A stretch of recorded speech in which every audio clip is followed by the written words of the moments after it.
Peace and power to you all. Thank you all, for being here tonight, just taking the time to build with us today. This is a gathering more than just about gardening, more than about growing food. It's about growing power. It's about growing resilience, and it's about community control over our own survival. So tonight we're introducing the Roots Initiative by Collectively Sustainable, a project that's already changing, what local food sovereignty can look like. General Strike U.S. is proud to be in solidarity with this work and to begin weaving it into our own organizing.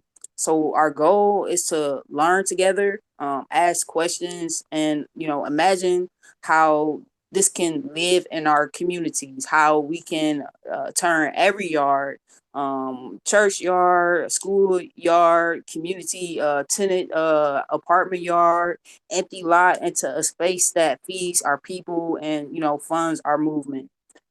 So why is food sovereignty? Why is revolutionary?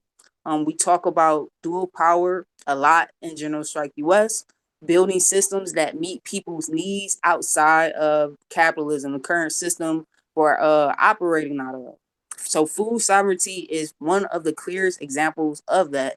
Yeah, colonial capitalism built its wealth by controlling land, labor, and food. So every time we plant and share food outside that system, we're breaking that control. And when we grow our own food, we're not just fighting hunger. We're fighting dependency. We're reclaiming the means of survival, and that's revolutionary within itself. And a community that can feed itself can free itself. And when those networks connect across cities, across chapters, that becomes the foundation of dual power. And that's what it's all about. So, General Strike US, we're definitely committed to dual power. That's what it's basically all about. It's built around that one truth. We're not waiting for liberation. We can't just protest the system. We have to build what comes next. And we're doing that through strike prep, mutual aid, and revolutionary education as such. But food sovereignty, it ties it all together. It's survival, pending revolution. Our commitment to self determination means communities decide what they need, how they grow, and who benefits, not corporations or politicians, but the people. So we just want to open you up to that. What we're doing here, while we're stepping into this initiative, and open the floor for you to hear from Lawrence with collectively sustainable. It's a beautiful initiative. So definitely join me, please, and welcoming Lawrence with collectively sustainable. Hey, what's going on? Appreciate y'all for holding space, man, and having a conversation. I think it's more than necessary right now. Uh, Basically, I feel like, everything is pushing us towards this direction anyway. So it's best to go with the flow rather than fight against the current. So, just a little background about me. I started gardening. I started my agricultural journey in 2010, and it was based off of more so therapy versus growing food for sustainability. I got into it. I was a combat medic in the Army, came back with severe PTSD and anxiety, and really was fighting my way back to myself. And I found moving meditation in the form of gardening, and that really just changed my whole life, changed my whole perspective of what can happen to somebody's mind and how we can rewire ourselves and recarve our neural pathways as we get more of a collaboration with Earth and our circadian rhythm. So that's basically the origin of why I am Nature Boy. But I slowly kind of matured into an understanding of food security being revolutionary in a slow, progressive form. And in 2017, we decided to actually become a farm. We bought our farm right here in Riverdale, Georgia, and I didn't really have any prior understanding of agriculture in that capacity, only the gardening and therapeutic adjunct that I have been practicing. And I thought we were going to get this farm and feed our community because I am in a low income, low access area, marginalized community, south side of Atlanta. And basically, that's kind of the story. Like, hey, I want to give my people access to nutrient dense food, and it shouldn't cost an arm and a leg. And so I thought I was going to do that on 3 acres. And reality hit me real quick, real hard, real fast.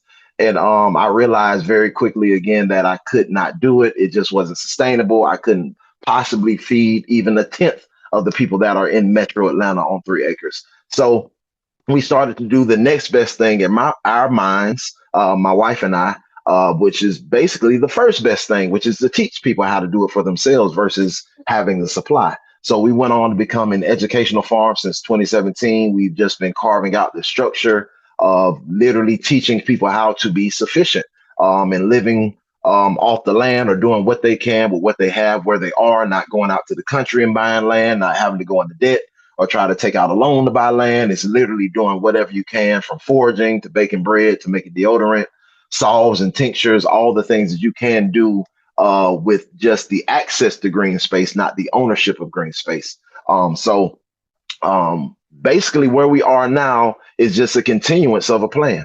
And this has been a plan that I have actively been working for 10 years. Even before I became a farmer, I was very much involved in my community, and I believed in community resources and hyperlocal resources and understanding that people are the power, and we do have individually we have something to add to the whole. And so I was walking around door to door, knocking on doors and just asking people to share whatever they had. And so this is again preceding my farming journey, but the concept was still there. It's very much true. Identify the resources, link them to the people that need them, cut out the middleman. And so it's just again been a progressive stance. And right now we have the collectively sustainable is a grassroots movement that we started here in Atlanta. We have over 200 people here in Atlanta that participate in the specifics of the community, as in becoming a member, following a pathway, and those things. We also have outward community supporters who are also farmers and educators and just people who are walking in the culture as well. But basically, yeah, it's just been a culmination of things. And again, the temperature is right, the energy is here, and collectively sustainable is showcasing with the Roots Initiative, which stands for Resilient Organic Opportunities for Thriving Systems. We're using that as a mutual aid construct, where basically, in a nutshell, if someone can buy the supplies themselves, or we can fund the supplies, we come in as the labor force and we install. We use the installs as a way to actually teach and train. So it becomes not just a volunteerism or install, it becomes hands on training from children to adults, right? So it's a whole a construct of entities that can benefit from this, not just adults. And then again, we're also aiding the people forward, because typically what you have is people installing community gardens or putting gardens in people's backyard and then leaving. And just from anybody here who's grown food before, it's very much like a diligent task. Yeah, you have to stay at it. You have to really be mindful. You have to be observant, and it doesn't come overnight. So what we're trying to do is flatten that learning curve by also offering assistance through the growing time frame. So it's not just a set it and forget it. It's more so of a, hey, we're going to install it and we're going to walk you through the process of how you make your fertilizer. How do you add in wood chips and organic material so that you can cut your costs for next year? Um, you know, just the basis of being self-sufficient or collectively sustainable. But that's kind of what the aid is. So as we bring in people, we're going to be issuing the garden beds by way of the mutual aid endeavor, and then again on collectively sustainable, our heartbeat app. That's where all the information can still get called out from the tower, so to speak. So anywhere from around the nation, we can still reach you with the information needed to sustain your garden, preserving your food, making tinctures, learning how to use the okra leaves, all the things we can teach from that standpoint. And this is kind of where we are right now, where we're trying to branch out again in Atlanta. We have it rolling. Our objective is really to have 10 major cities adopt the concept, and that we can like run it through as a quantifiable metric. But that's kind of our big goal. We're not trying to stop there. We're not trying to put up barriers so that we have to stay there. We can definitely go past it, but I'm just looking at the numbers and trying to make this next move the best move. So yeah, that's a little bit about me, man. I appreciate it. Absolutely. Definitely the whole program is it can be replicated. It's accessible. And it's accessible model for food production, and because it centers all those things, mutual aid, survival, education, and culture. It aligns beautifully with so many already moving initiatives. We just wanted to show a clip of collectively sustainable, speaking more about the Roots Initiative and everything that they're doing. So we're just gonna get that up as well, just to support everything that we've discussed so far.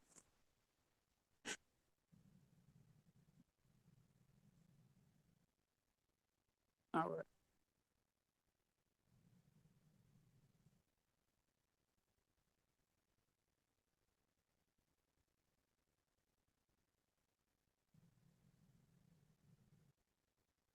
What is the value of joining Collectively Sustainable? So, as a member, paying your $5 a month gets you access to our weekly courses along with monthly themes. It goes well past just food production, but we do have gardening courses, we have sustainability courses, we do communications classes, we do safety courses. You know what I mean? It's just really necessary that we hit all angles. So that's the first tier of your benefit, right? As a member, paying that membership, you're going to get access to all those courses. Secondly, if you're a member with a particular skill set, like maybe you know how to grow food, or you know how to bake bread, or you're a herbalist, or a metal smith, you know what I mean? Anything that you can do that you say, hey, I wouldn't mind holding space for a couple people and teaching them the things that I learned, because I understand that that's where the value is. Now, you can become a lighthouse. So from a member, you can pivot and become a lighthouse, and that's basically an educator of the system of sustainability. And we're saying, as a culture, we're into bartering and skill sharing. And this is what the premise of our model is for education. It's not big bucks, but you can make money to sustain yourself. But the biggest value is teaching other people, right? As a lighthouse, let's say you're somebody who has land. Maybe you have a farm or a garden. You can fit 10 plus cars in your space. You can be something called a stewardship center, right? You can be the one that says, hey, I see that you do that herbalism class, but you can only maintain 3 people at your property. Come on over here. I got space for 20. Come have your class right here. And as a stewardship center, I'm just going to hold space and organize the lighthouses in my area so that my community in its entirety is benefited by the amount of people that I can hold here at my space. You can come in as a stewardship center. Let's say you're somebody who already has a community. Maybe you already have a communications community. Maybe y'all organize a lot about politics and things like that. And you say, you know what? I'm starting to feel like we want to meet and learn more of these things pertaining to sustainability and living off grid or off the land. You can become an affiliate, right? An affiliate partner of Collectively Sustainable. You still maintain the integrity of your community, and as you advertise Collectively Sustainable in your communities come in, pay their $7 fee a month or $5 if they choose a yearly, and then you get a kickback of 30% that goes back to the original group. That can be used for mutual aid, that can be used for a fund to take a trip, that can be used to pay for expenses during y'all's next potluck. However you want to do it, that's going to be the funds that you can use. And it's just one method that we're showing, that win-win scenario. We're here as an agricultural implement, as a sustainable implement, and we're looking to branch out and find other people in other areas to implement the same culture into their backyard, right? Into their cul-de-sac, into their neighborhood. And we believe that this is the best time ever for us to really create a new system. The last one is the way to find each other. So as you come in, you're going to be given an opportunity to be a part of a living, breathing directory that is really intentional, because that's what we are circulating our dollars intentionally. So if you do have a skill set, if you are an accountant, if you're a roofer, if you're somebody who can, make barbecue on one of them grills and you want to put your business out there, that's where we can find you as well, so that we can intentionally spend our dollars. So as we divest from the system, we're putting them in people's hands and building those relationships. So that directory is coming soon, but that's kind of the biggest sale for the community as well. As you come in, you'll be able to see the people in your area and know what they do with great detail, right? And that's where you come in with the volunteerism. You know, you can see which farms are having volunteer days, which homesteads are, you know, showing people how to can on Wednesdays, who's doing fire starter classes. So you can see all the resources that we have as collectively sustainable, so we can really enact what we're calling for. Everybody puts in, everybody eats, man. Nature Boy, man, I hope that rested on your spirit well, and that you use that to jump into action, man. Collectivelysustainable.org. Absolutely. What a guy. Yeah. It speaks volume. I mean, people are looking for ways to plug in. People are looking for immediate actions to take. And, we have to come to that understanding. Liberation itself is not something that we can just demand. We can say it, that's what we want, but we have to build it. And this initiative and others like it gives us a concrete way of doing so. It gives us a way to generate, funding that can also go back into our organizing and things of that nature. And, it helps, tackle so many objectives. So it's a no brainer. Lawrence, did you want to chime in on that or expand? Yeah, absolutely, absolutely. So one other thing that I didn't get to say on that video that I left out. So we do have a marker for how many members we get before we cap everything. So we do have to. We want to keep in mind that we have kind of faculty of our own that we want to kind of support and make sure they are having some kind of funds that go towards their efforts. But once we hit that quota, that mark, all the funds that come in after that get circulated back into the community, 1,000%. So this is kind of the stewardship center concept, that facility that can house more people. I know Beth says she would like to be a stewardship center for the lighthouses in her city. So the stewardship centers are the ones who are going to get the funding because they're operating like the schoolhouse, right? So they can then take the funding and disseminate it to the lighthouses if they want to, or if they're the ones holding the classes, they can keep the money and again support themselves. It's not going to be anything outlandish. We talking about $1,200 a month, something to just take something off the rent. You know what I mean? But it's again, the movement is meant to be sustainable. Not that you're going to make six figures, not that you're going to become rich. We're talking about wealth. We're talking about changing the paradigm. So that's the first thing. As we get to that magic number, I'm just going to say 5,000 members. Once we get there, it's like everything else is coming in. So we're actively showing how collective or group economics can work, how mutual aid capacity. You know what I mean? So that's a beautiful adjunct that we're pouring in with intention, and the benefits are tremendous. We're living it now. When you talk about building community, it is no building community unless you're really in close proximity, having difficult conversations. And again, the first thing that people learn when they come into Collectively Sustainable, we have a program or a course called Authentic Dialogue. It's nonviolent communications. So again, we can have the best scenario in place. If we never take out the mental framework that we've been programmed with, we're going to come in with the same engine into a new vehicle. And we can't do that. So as people come into Collectively Sustainable, they're basically filtered through.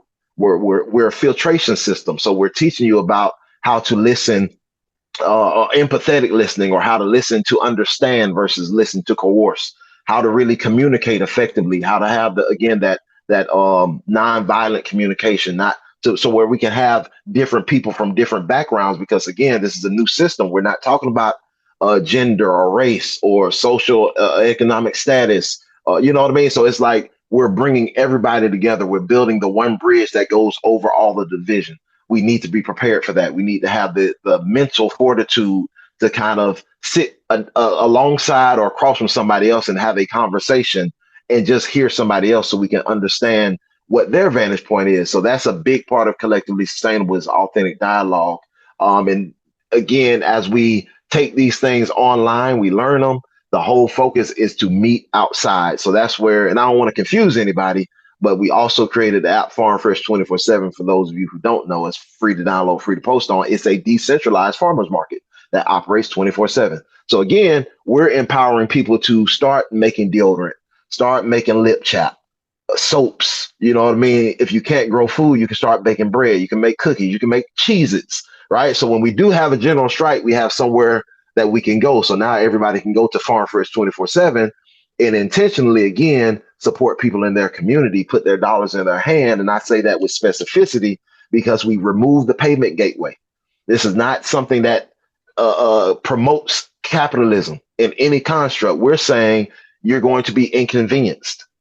You're going to have to drive a little further. You're going to pass several stores before you get to that person to get that one item, but you're meeting them, you're shaking their hand, you're getting to learn what their name is, if they have children. All these things are compounding when you're talking about building community because that's the framework of it. It's interaction, it's engagement.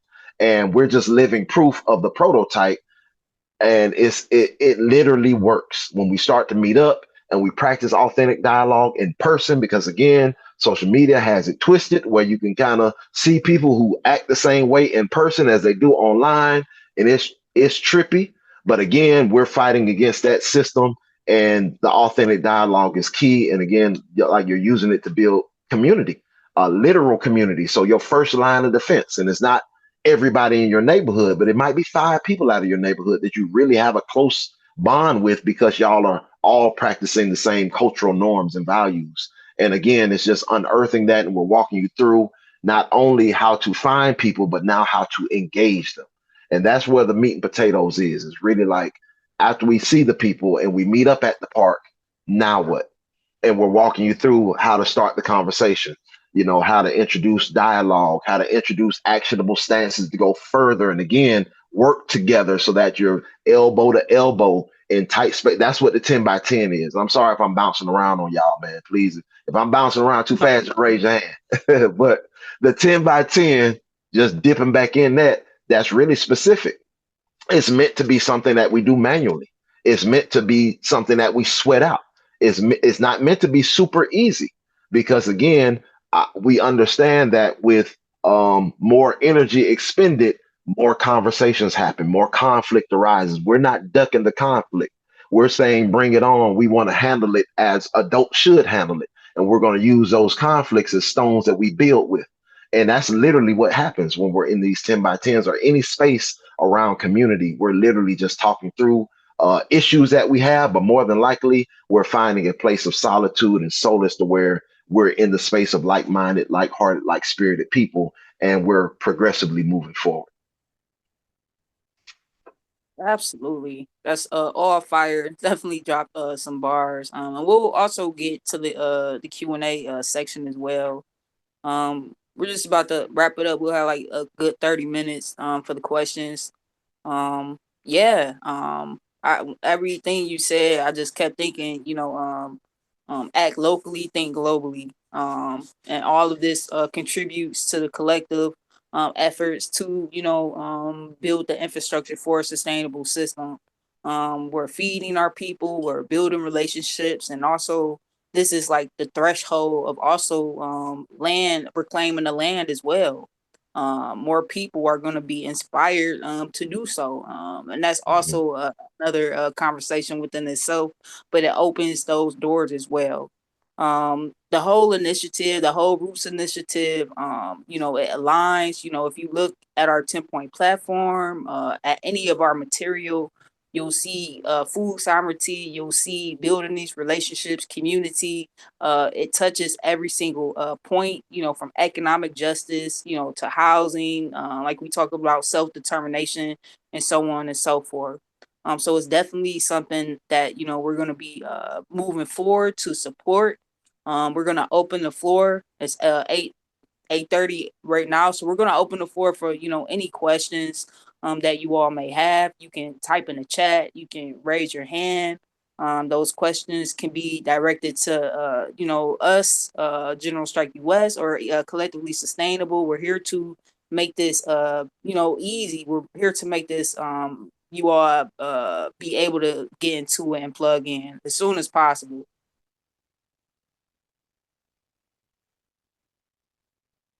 All right. And then I'll check in the chat as well.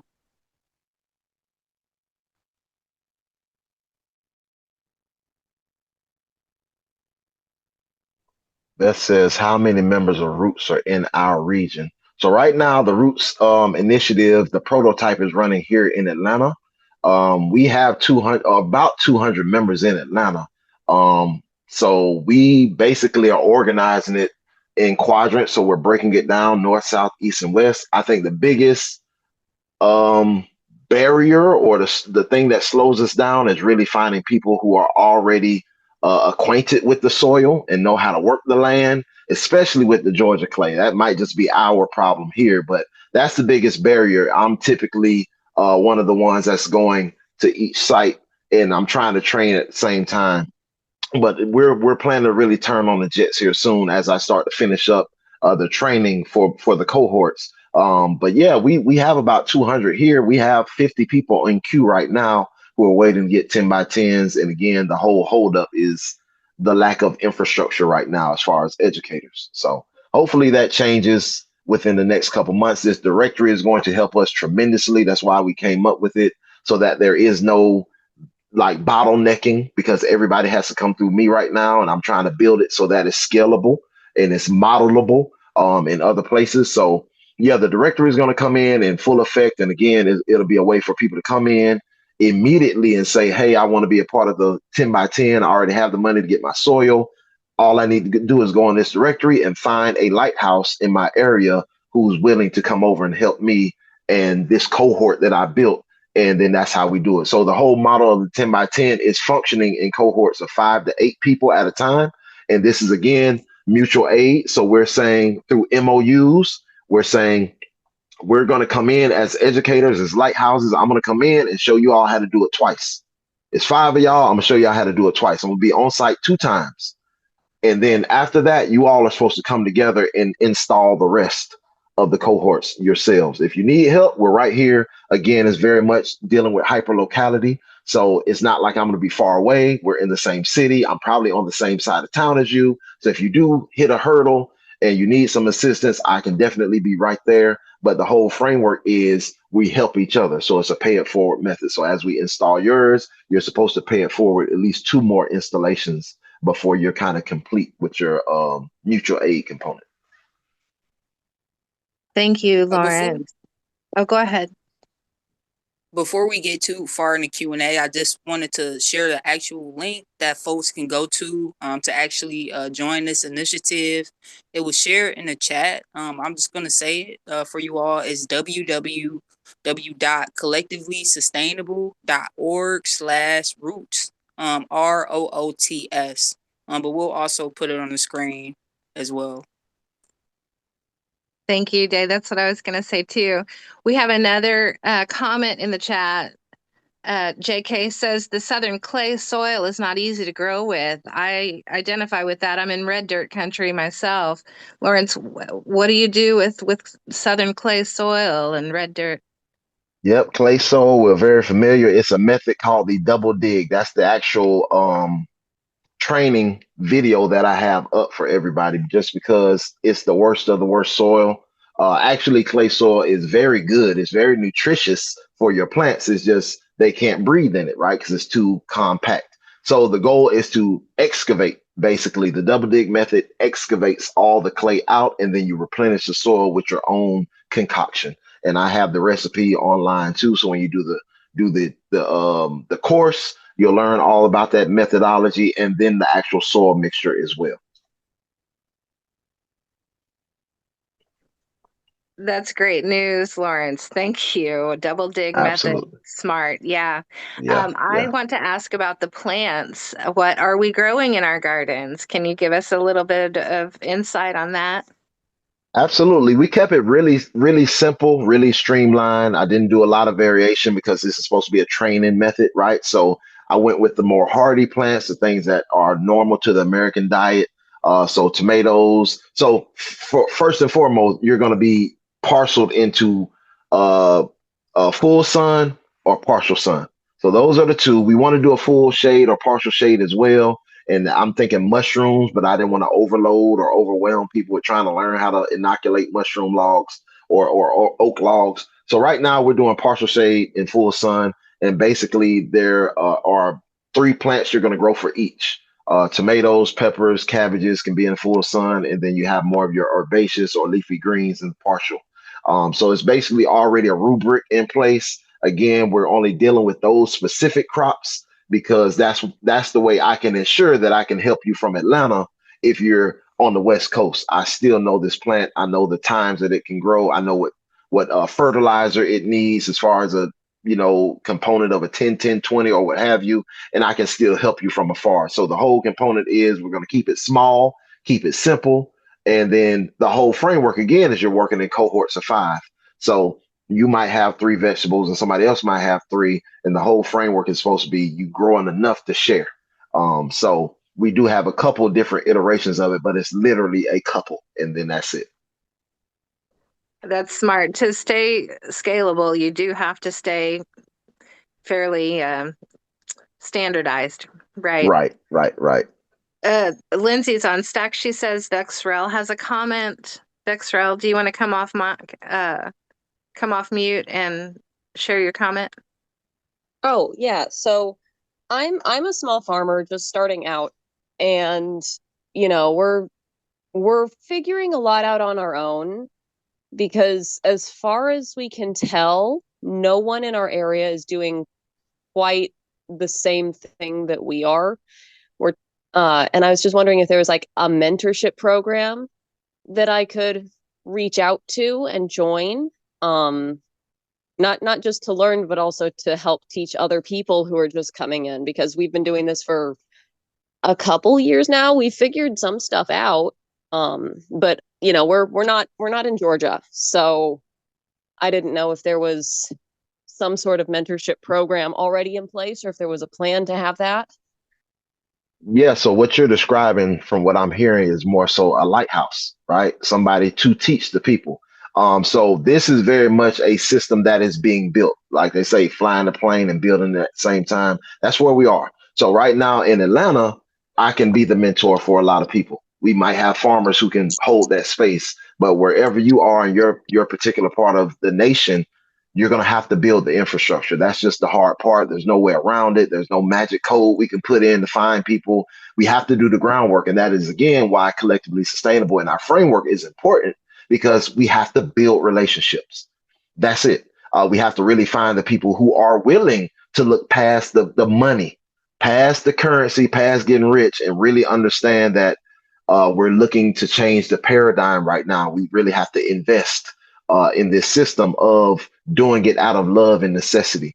So that would be the only advice I could give you, is to find somebody in your area that you can mentor under and approach them with the same construct that we're doing right now and say, hey, I'm a part of this initiative. We're teaching people in the community how to grow food. Would you mind holding space and teaching me some of the things that you know, or holding space for all of us and maybe jumping on board with Collectively Sustainable in this whole Roots initiative and becoming a stewardship center or something like that? But that's basically the framework we teach in Collectively Sustainable, is again how to almost broker the relationship in that capacity. But more so, it's really honest. It's really honest. I'm not trying to tell people it's going to be simple, but it's definitely not the hardest of hard things to do. It's more so getting out of your own way, so to speak, and starting to really get back into that community vibe of really getting to know people and talking to people. Thank you, Lawrence. Thank you. Such a great question. Beth has their hand up. Beth, do you want to come off mute and ask your question? Yeah. Yeah. So I have a small farm. I'm chronically eradicating lawn and building more space for food. And so this idea of kind of working with your neighbors and sharing what you know, like I'm kind of doing that in a very people walk by my yard and they're like, whoa, that's a lot. Like, I've been building a small food forest, permaculture food forest for about 7 years. And so I'm giving away like raspberry starts and giving away, whatever is, put it in the ground and it grows here, right? So I'm Kansas City area. And so I think my question is, because I'm noticing the app looks really cool. The website, I just have taken a quick peek, but so is the app something where, because I'm right now trying to organize my neighbors around food sovereignty and food security, but also like disaster preparedness, given the reality of our time.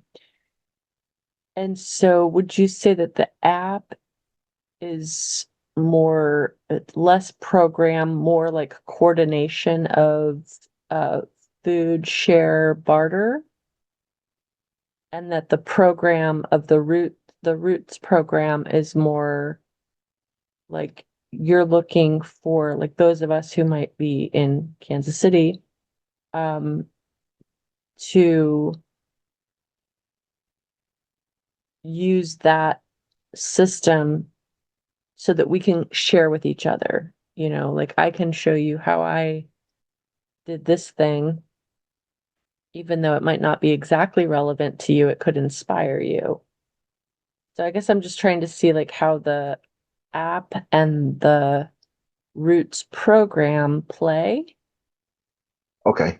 So the collectively sustainable app, which is housed on Heartbeat, is the app that we're convening on as a community. That's mostly where the coordination of educational infrastructure comes from. Coordination of culture centered information comes from. So that is again where the authentic dialogue plays a part. Learning Collectively how. sustainable app, Yes. So we have not our the own Farm community. Fresh app. That's So different. yeah, so there Okay, are two sorry. different pieces. I know a lot of people get confused, so you're not far off from anybody else. So collectively sustainable is the community. It's the Community, the culture, bingo.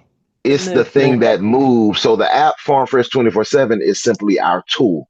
It's our tool so that as we build up our community and we give the people the skills to grow, bake, and make things, they don't have to come to us specifically. We can basically have an outreach program. So now anybody can see what we're doing. So in the space of a general strike where people are looking to not spend with these they can go to Farm Fresh 24/7 and see a lot of people.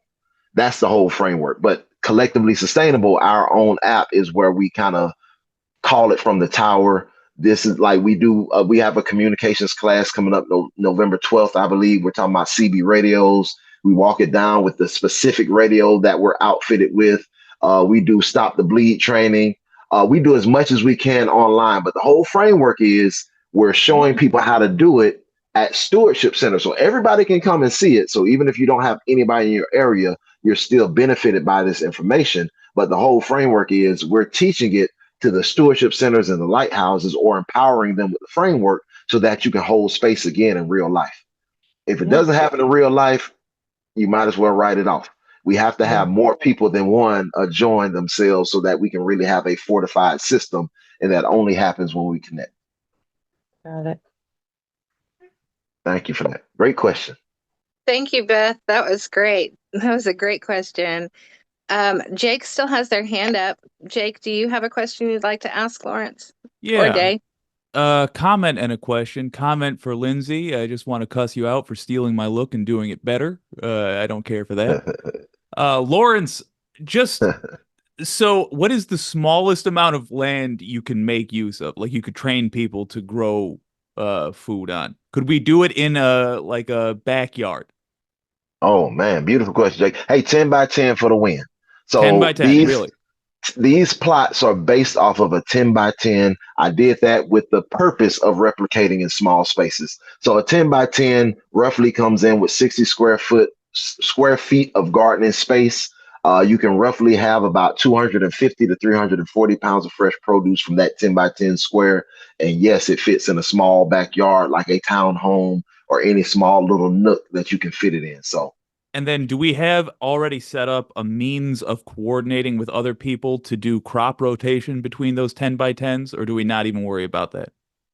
no, I think right now we're just dealing with the basics again. I didn't want to jump off the cliff too fast. I just want people understanding three plants. And again, as somebody who jumped into agriculture head first. And really, as we got our farm, we started to really delve into animals and making fertilizer and herbalism and baking stuff and cannings. And it got overwhelming really fast. And so I know how it feels to like be somebody who's working a job, taking care of kids, taking care. So we don't want to overload. 3 crops is all we're looking for people to grow. They can create a great relationship with those 3 crops over and over until they feel comfortable. And then they can branch out again. The whole framework of the 10 by 10 is you're doing it with your own hands. You have help within your cohort. If you want to expand, it's available.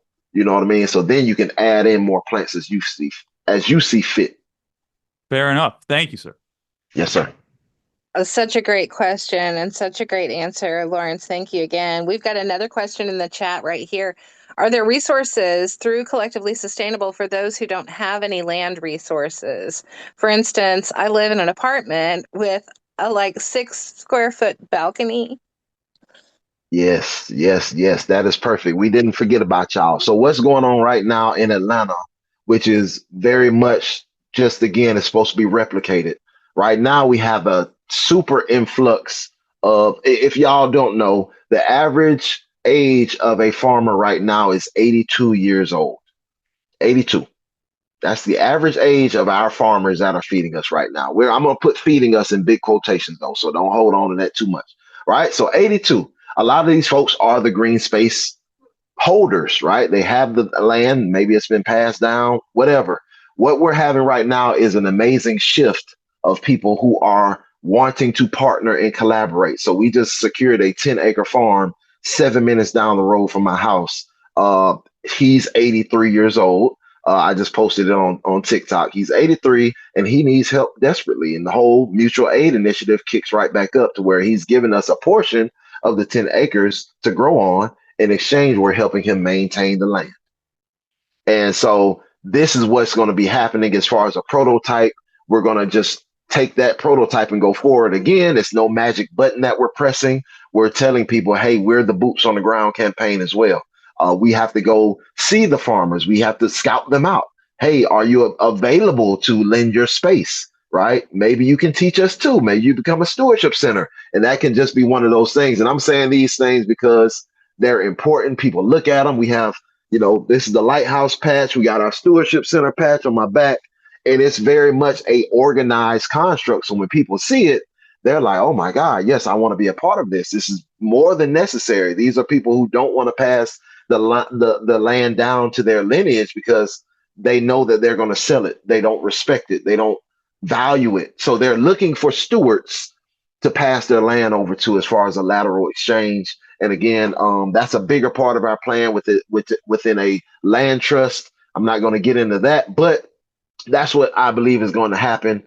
We're going to start to see a lot of people with green space, access to the green space, stand up and say, hey, I can host you all. Come on over here. I'd love to exchange and y'all help me out with this landscape while I give you all a spot to grow in. That's such a great way to be. Just a wonderful way to show your solidarity within the movement, within the organization. I've got a quick question. I don't think there's anyone in the stack right now. I've got 2 actually. One of them was about barriers to entry.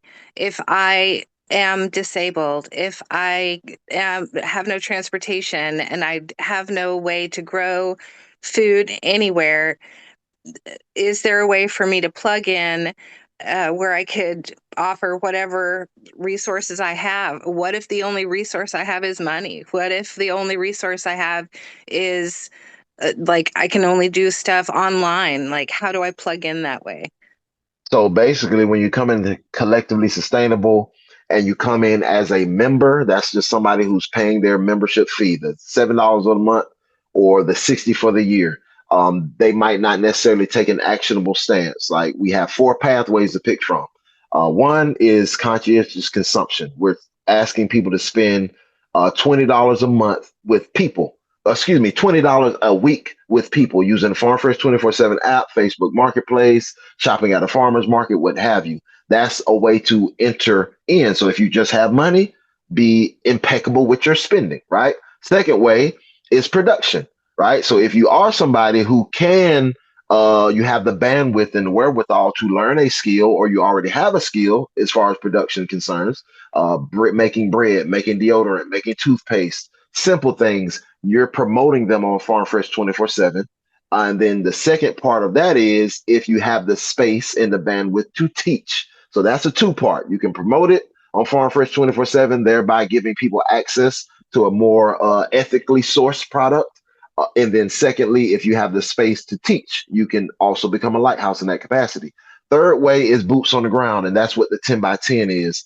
Boots on the ground is that you're a person, you say, hey, you're a farm, you're a homestead, you're a garden, I want to learn from you. In exchange, I can give you my labor. I can give you my admin qualities. Maybe I can give you my marketing strategy so I can market for you. That a lot of farmers don't have time to do any of those things. So those are three ways you can be a direct benefit to a farm in that capacity. And then the last thing is social media marketing. So you can incorporate yourselves into the movement by way of pushing the movement on Front Street. So those are the four pathways that we use. So you can definitely find your way in any of those pathways. That's fantastic. I'm so glad to know that the barriers to entry are so accessible. Accessibility really is key, and our power is in our diversity. If we can't reach out to everyone, I mean, we need to be able to reach out to everyone, and you're already doing that. It's Absolutely. amazing. My second question is looking a little bit further into the future when we are divested from fossil fuels. The combustion engine is extinct, and we redesign our roads and our cities, and we redesign our yards and our green spaces. Um, how will collectively sustainable um, will you be agile and flexible enough to grow as our cities start to grow and as our rural spaces also start to kind of change with different types of intentional communities? Yeah, absolutely. So we practice something. I forgot the lady's name who wrote the book Emergent Strategies, but that's what we practice. We are an emergent strategy. We're not stuck in cement. Our framework is very much lucid. We can flow. We can, you know what I mean? We do like nature do. So we practice biomimicry. It's seasons for everything. And as we change and we manifest more of what we're calling for, we'll definitely be making those pivots. Absolutely, 1000%. You want me to just dish up for you, babe? Do you want soy Is it sauce or anything, or? somebody just came off mic? Who is that? Is that Lindsay? Yeah. Lindsay. Hey, Lindsay, pass the soy sauce. Oh, I'm so sorry, guys. You're fine. You're fine. Hey, Morg had a comment. Oh, that would be awesome. I want to steward land someday. So finding someone to learn from and possibly take over for would be lovely. Yeah, for sure. That's what's happening. That's what's That happening is right now. exactly what's happening. I think a lot of people have been coining a wealth exchange or a land exchange. They've been predicting it, and I believe this is really the spirit of it. Again, it's farmers out there who have access to all the green space or a lot of green space, and they don't trust putting it in the corporate, the system's hands, and they don't trust their own family members. They're Okay. looking actively looking for people to steward their land and really to respect it and kind of have that relationship with nature. So we're in a beautiful position. That was what Beth just put in the chat. I would love to have more help on my land. There When it we get is. our cohorts, when we get our cohorts and our members in place, and our lighthouses are starting to make waves in their own communities, there will be ways to connect to the farm owners and community garden or owners to let them know that there are volunteers available, and maybe even start some kind of in-house barter time banking situation where you've got collectively sustainable members working on farms. I mean, I see how it's all interconnected. Beth, Yeah. do you see how it's all interconnected?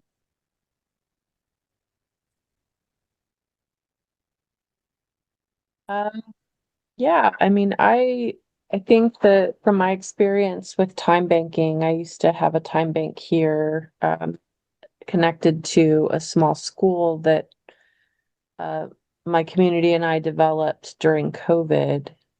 Um, and I think the big challenge that we had was having enough people to be engaged in the journey to really begin to experience the flow state that larger time banks, mutual aid networks have been able to establish. And because we were bound by a school, like the time bank was connected to the school, we just didn't have enough human engagement, right? Like we were too small to and spread out all over the city. Like we came together at the school, but it wasn't the right recipe. It was the Hmm. Kansas City Time Bank, and we used the Our World platform. Um, but I'm a huge fan of time banking, but getting people to buy in on a greater scale was a challenge. I like I like the idea of trusting uh, people from their point of investment. It sounds like in a time bank, if you don't have enough people plugged in, it really doesn't work. So I really, and then the platform becomes the focus instead of like the share, right? Hmm. Um, Hmm. so that's what I like about this. I mean, I'm still a fan of time banking, but I just haven't been able to experience the flow um in this region. But I love the bartering. I don't feel like you necessarily need a time bank Correct. um, to Correct. to make it work. Yeah. And so we kind of keep everything organized by way of MOU, just small agreements. And again, like I just mentioned, the 10-acre farm down the road is just 15 people. So we're able to have three cohorts in one space. And basically, it's just an agreement. We're saying, hey, in exchange for you don't pay for the space. So once you become a community member, you're in here. And if you apply for the Roots Initiative and you say, hey, I can come to Riverdale, it's close enough to me. That's all the agreement is. Hey, you're going to help maintain the property in exchange for your plot of land.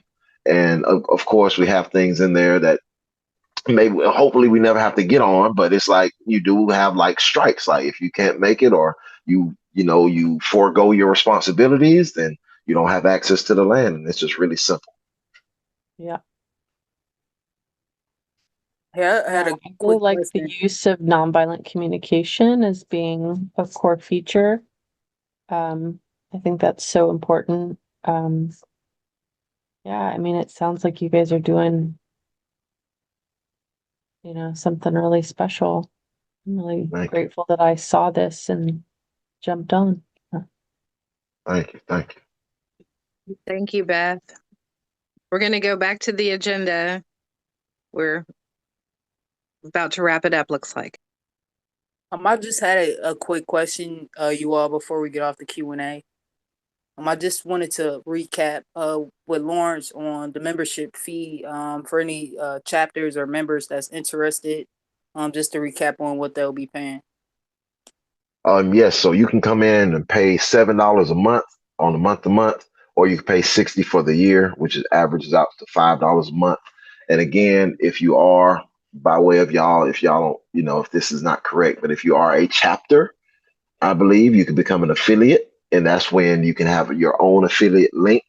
And that way, as people from your chapter come in through Collectively Sustainable and use us as the tool, as far as our governance and our systems, 30% goes back to your organizing space. So again, it can just be, less hands off the funds. They come in and come right back to the organization or the chapter that, brought the people in. And again, do with that money as you choose. But that's kind of, again, our win-win scenario that we're pouring in. Absolutely, and that the link for everyone, if they're interested in hopping in on this initiative, that's www.collectivelysustainable.org/roots. Mhm. And just to let you all know, so the first thing you'll do to join, you can join from a desktop or a laptop perfectly fine. But if you do want to have it on your phone, you download the Heartbeat app first. It's called Heartbeat Chat. Download that app, it's free. And then again, you go back to collectivelysustainable.org, you click on it to become a member, and then you'll follow those prompts and you'll be added straight to the group. Absolutely. Well, thank you so much, Lawrence. Thank you to everyone. I know we just reached the hours 9:01 for me. We just wanted to thank everyone for taking the time out to learn this, to find out how you can get plugged in. Just some reminders, the strength of this movement lies in our relationships, as we talked about, and our shared purposes. So let's, continue to carry this energy into our next steps, into building up our community, strengthening our collective resistance. And I end it with, saying all power to the people, because that's what it's all about. So all power. Respect. Appreciate y'all.